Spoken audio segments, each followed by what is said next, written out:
কুরবানির মৌসুম চলছে আর টিকিয়া করব না তা তো হতে পারে না। তো এখানে হচ্ছে আমি আজকে দুপুরে খাবারের জন্য টিকিয়া রেডি করছি। আর এখানে পাশে হচ্ছে গরুর মাংস রান্না করা হয়েছে, এটা হচ্ছে মা মাটির চুলায় রান্না করেছিল। আর এই তো এখানে পোলাওটাও রান্না করা হয়ে গেছে, এখন শুধু টিকিয়াগুলো ভাজার পালা।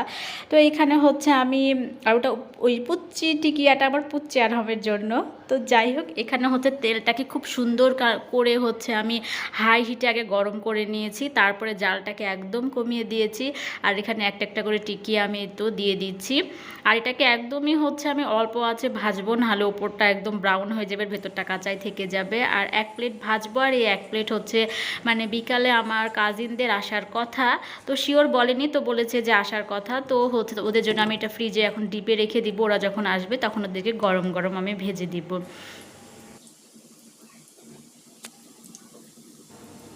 ভাজার শব্দটা কি জোস না? তো যাই হোক, আজকে এটা করতে যে আমার হাতের একদম 12টা বেজে গেছে, মানে আমার হাত তখন পুরো জ্বলে পুড়ে ছারখার হয়ে যাচ্ছিল, এমন একটা অবস্থা, এত পরিমাণ জ্বলছিল। কিন্তু যাই হোক, কিছু করার নাই।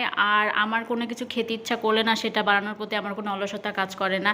মানে টিকিয়াটা যেহেতু আমার অনেক পছন্দ, বাট আবার এটা বানাতেও কিন্তু অনেকটা ঝামেলা হয়, কিন্তু যেহেতু আমার খেতে পছন্দ, সো ওই বানানোর ওই ঝামেলাটা তখন আমার কাছে আর ঝামেলা মনে হয় না। তখন সেটা খুশি খুশি মনেই আমি বানাই ফেলি। টিকিয়াগুলো একদম অনেক বেশি মচমচা হয়েছিল। আর আমার মা খেয়ে তো বলছিল এটা অসম্ভব রকমের মজা হয়েছে, কারণ আমি হচ্ছে এখানে মাংসের পরিমাণটা অনেক বেশি দিয়েছিলাম। এই ঈদে বাসায় কারা কারা টিকিয়া বানিয়েছেন বলেন তো? তো যাই হোক, এই ছিল ভিডিও, দেখা হবে পরের ভিডিওতে। সবাই ভালো থাকবেন, আল্লাহ হাফেজ।